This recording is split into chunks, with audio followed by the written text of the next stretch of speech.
Warner Brothers and James Gunn have released the new DCU, and it opens with Superman that came out just a few days ago this week here in the US and around the globe. If "look up" is going to be the catchphrase for this new iteration of the Man of Steel, then Warner Brothers might be doing just that this weekend with a north of $200 million global open. Sounds great on the surface, but there is some cause for concern. Let's talk about the box office.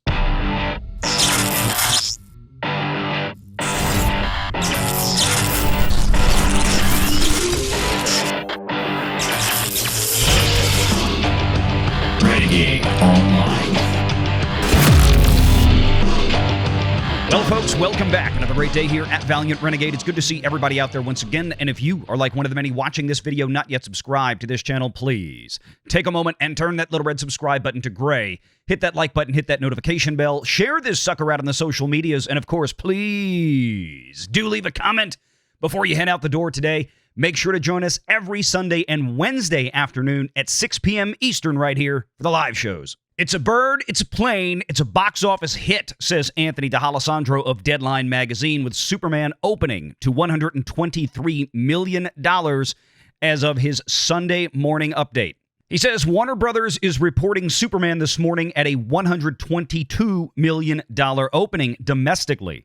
But this Man of Steel is higher per rivals in the 124 to 125 range, splitting the difference at 123. Saturday, per Warner Brothers, as we were told, was $37.7 million, a 33% drop from the James Gunn directed movie from Friday. Now, of course, that also included not only the Thursday previews, but the Amazon Prime exclusive that happened earlier in the week that brought in roughly $2.8 million, according to sources. Warner Brothers execs have every reason to be doing the crypto doggy dance this morning, says Deadline, as it's the studio's second $100+ million domestic opening this year after a Minecraft movie opening at 162.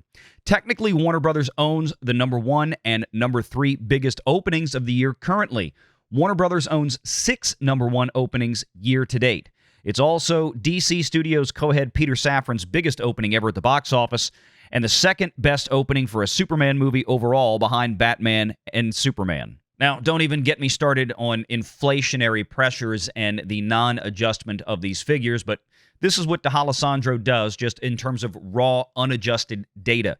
Yes, this is going to be the biggest Superman opening ever, but if we actually were to go back and dial up things, even like Man of Steel from just about 12 years ago, and then, of course, back to the big Richard Donner and Christopher Reeve films from the 1970s and into the 80s, it's a very different story. But nonetheless, this is a good start for Warner Brothers, although not quite the start that I was hoping for in terms of turning the money machine on under this new David Zaslav enterprise. According to Intelligence, they report 7.7 million admissions this weekend for Superman off of an average ticket price of, here we go, $15.77, and an average PLF ticket price of $18.95. Holy dog crap, Batman.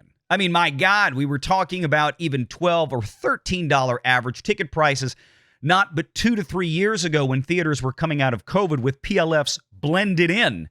I remember talking about Doctor Strange and the Multiverse of Madness and how the opening wasn't quite as much as you think considering what's happened to ticket prices. And then down to things like Wakanda Forever and even other movies out there, Despicable Me 4, Minions 4, whatever these different Universal cartoons have brought out. I mean, the average ticket prices have gone through the ceiling. And what that boils down to is the number of butts in seats today for a $122 million opening are sharply fewer than they were just, say, 5 or 10 years ago at that same rate, because those average ticket prices at $15.77 is just stunning. Wait a minute, says D'Alessandro. Weren't some sources, himself, he's joking, tongue-in-cheek humor here, kids, weren't some of these sources expecting Superman to go hog wild after the $22 million previews with a $140 to $150 million opening? Is MAGA to blame? Is Gunn's immigrant comment to blame? It's my understanding, not at all, because the red county zones for this type of movie aren't underperforming. More on that soon. Rather, they're churning out the average amount of cash for a PG-13 family adventures movie. At $120 million, this is the ceiling for a standalone Superman movie when he's not fighting Batman in the desolate remains of Gotham.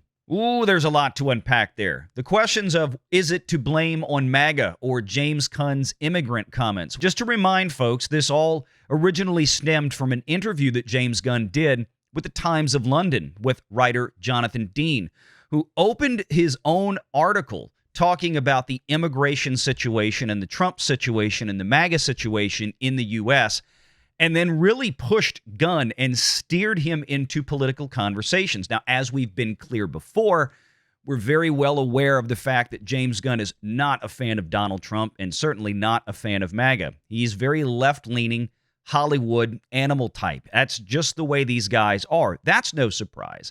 But to Gunn's credit, at least in that interview, he did try to pivot away from a lot of those questions a number of times, but sound bites were made, clips were made, things were pulled completely out of context, in my opinion.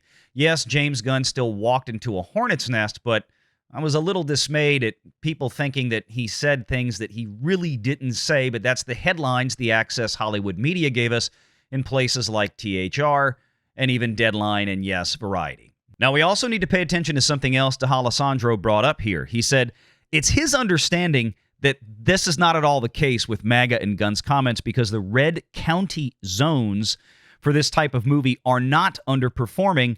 They're churning out the average amount of cash. Well, what on earth did we just finish talking about a few moments ago? The fact that the average ticket price for this film is $15.77. The average PLF ticket pushing $19.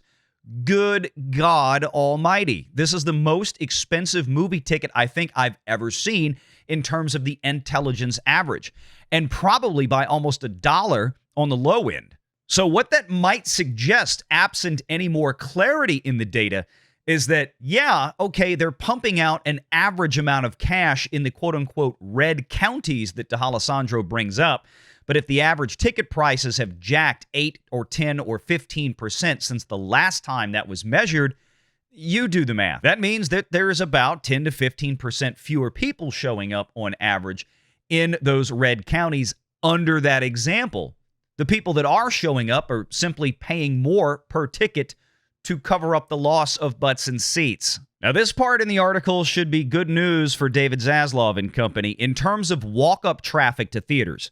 49% of those respondents told ComScore Screen Engine's post-track that they bought their tickets on the same day, a prized number. Compare this to 41% who bought their tickets for the first day of Friday for Deadpool and Wolverine, and the 57% who bought their tickets on day one for a Minecraft movie. That walk-up traffic is critical. It's not just about the hardcore fans buying tickets days, weeks, months in advance. It's about the people who see the reactions to the film, see the trailers, get interested in it. The normies that are completely detached out there from YouTube or critical reviews or anything of the sort and simply go, hey, this looks like a fun movie, let's go see it. That walk-up traffic is crucial to a film's like this long-term success and legging out in the box office, which this film is absolutely going to have to do. What's great about Superman, it has an excellent audience exit score of A- from CinemaScore, 74% definite recommend. That is extraordinarily high, and 86% positive on ComScore Screen Engine's post-track. Solid A cinema scores from the under 24 set, including kids. Check out this key metric that may continue to drive this film into the sky. 5 stars, according to post-track, from kids under 12 and parents. That was from exit polling data conducted Friday afternoon. Now, if those numbers are real, a 5-star rating from kids under 12 and their parents that went to go see it with them, that is going to bode extremely well for this movie continuing to stretch its legs. This is an audience that clearly this movie was geared towards. Even Chris Gore, our buddy over at Film Threat, and Alan Ng as well, talked about this on their live show earlier this week, that this is a show that is probably going to really captivate younger audiences. And hopefully, at least I'm sure what David Zaslav and James Gunn are hoping for, is that those audiences continue to come back and then grow with each future entry into this new DC cinematic universe. So let's take a look at the actual data board here at the numbers. 122 million current estimate for the weekend, although some see that going higher, closer to 125. If the word of mouth really is as good as suggested for this film, it could continue to climb higher through the day. We'll see. International box office. This is where I'm a little surprised and somewhat concerned. At only $95 million. I would expect this to be at least 50% of the total overall box office, pushing that worldwide figure hopefully closer to $250 million this weekend. It looks like the boys and girls at Deadline earlier this week were right on, calling 200 million plus, which I thought was a bit low and a bit concerning. This is not making my concerns go away terribly much. Now, let's talk about the movie itself in terms of production, marketing, and overall cost to Warner Brothers. David Zaslav is the type of guy that wants to keep budgets well in control, and at $200 million, reportedly, what this film cost to produce, seems like it's probably in the ballpark of reality to me. Now, what is the marketing budget? Normally for a film like this, I'd say at least around $100 million, but I have a feeling that Warner Brothers kind of went all in on this one, considering this is a big relaunch for the new DCU. It would not at all surprise me to find out that Warner Brothers pushed the envelope on this sucker to 125 and maybe even as high as 150 million in marketing. So if we go with the low end at 100 million, that means that 300 million in total cost, this film is going to need somewhere around $600 million at the global box office just to cover all of its expenses. Now, if the marketing budget was higher, pushing to 150, that means the movie is going to have to get to $700 million, regardless of what James Gunn said before. And on those James Gunn comments, don't forget, I understand what he was going for. People that think that movies like this need to make $700 million to be successful is just ridiculous. His words, or I'm paraphrasing, but they're about. The problem with that is that he is both right and wrong at the same time. He's right in the sense that other ancillary portions of this film, meaning what happens outside of the theater for a film like this, certainly has a financial impact on these kind of movies. But if a movie does not have anything going on for it in terms of real cash flows outside of the theater, then it really does need $700 million. But let's take it a piece at a time. Superman is a very popular, well-known comic book character, and undoubtedly, because Warner Brothers owns DC and all the rights to everything therein, Warner Brothers should be enjoying a pretty healthy boost, a multiplier of probably 2, 3, 4, 5, maybe even 10 times, depending on how well it's sold in recent years, of merchandise related to Superman. Kids are going to go out this Halloween and buy costumes, especially if kids under 12 are scoring this thing with 5 stars, according to exit polling data from PostTrack. And parents are going to be in line to buy their kids those costumes as well. It's just like the same kind of thing that we saw 10, 15 years ago at the birth of the Marvel Cinematic Universe that launched billions and billions of dollars worth of merchandise sales over the course of time. Even though traditionally Warner Brothers has been apt to consume all of its own content onto its proprietary streaming service, HBO Max, in the last year or so, we've seen Warner Brothers opening up that content library to real third-party streamers like Netflix. Matter of fact, a lot of the DC Universe stuff from just a few years ago wound up on Netflix in the last 6 to 12 months. I expect to see Superman find its way over to Netflix there as well, although it may not be there during the Pay 1 window, the first 18 months of streaming, when it comes to a movie after it leaves the theater. That will probably reside exclusively on Max in its entirety, if not maybe just for a portion of the time.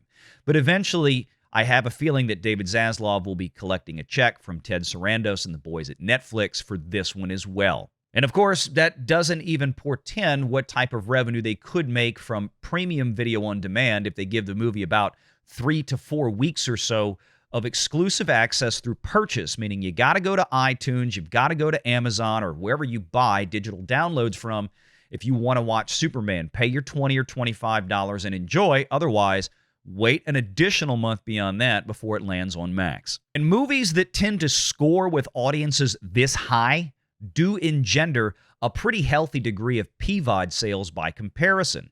But if we go back to these international numbers, again, it hasn't been updated country by country, but if you notice here the dates on everything so far, this movie opened up globally in a unified release. I was expecting more than 95 million, and it is possible that by tomorrow we get a bit more of a surprise. It might be off by 5 million or 10 million. We just don't know yet. The problem is that there's no way to really cleanly and efficiently coalesce all of the data in terms of estimates as well as you can do on the domestic market. You're talking about dozens and dozens of international territories. David Zaslav, James Gunn, and the entirety of DC at Warner Brothers is going to be hoping this movie pushes towards a 3X set of legs. And it's got a decent shot at doing that. Apart from this weekend, it's got all of next week, the entirety of next weekend with PLFs and IMAX still held exclusively to them. And then all of the following week up until Thursday afternoon and Thursday evening when Fantastic Four from Marvel and Disney starts moving in and taking over IMAX and PLF screens. Now, Superman may still hang around for a couple of shows and PLFs at that point. It all depends on how well this legs. But if this thing can get to the end of the second weekend, somewhere between, say, $450 and $500 million, it's going to be in a really good position to get itself, I think, to that $700 to $750 million mark. If it falls short of that and finishes a 3X run from the 217 that it's at currently, that's going to put it closer to 650 to 700, and people are going to scratch their heads a little bit and wonder, did this really hit the mark? Well, again, if we go back and we examine a $15.77 movie ticket average this weekend and an $18.95 average PLF, good Lord, the last time we had an honest-to-God Superman movie, Man of Steel, back about 12 years ago, ticket prices were far cheaper. That average was probably closer to about $10 to $11, not $15.77. That is what's changing the game. It's the number of butts in seats. But good on Warner Brothers for controlling the budget on this one, unlike some of their rival studios right down the road in Burbank named Disney, run by guys like Bob Iger. Make sure you're subscribed to Valiant Renegade and join us every Sunday at 6 p.m. Eastern for the live show.